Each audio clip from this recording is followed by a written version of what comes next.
আজকে এখানকার এই আসনের প্রার্থী হিসাবে আমার হাতে পাল্লা তুলে দেওয়া হয়েছে। আমার সাথে 10 দলের আরো কিছু প্রার্থী এখানে আছেন।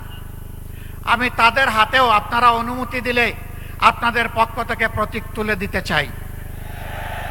আপনারা খুশি আছেন? নাহিদ ইসলাম প্রথমে আসবেন।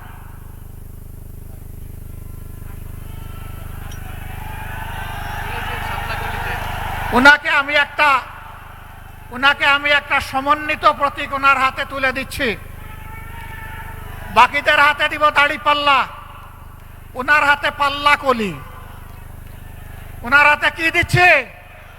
পাল্লা কলি।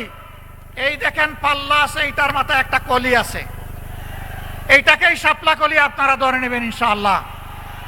ঢাকা 11 আসনের যারা ভোটার তাদের জন্য আমরা ইনসাফের প্রতীকের সাথে শাপলা কলি আমরা নাহিদ ইসলাম, যিনি জাতীয় নাগরিক পার্টির আহ্বায়ক, তার হাতে আমরা তুলে দিচ্ছি।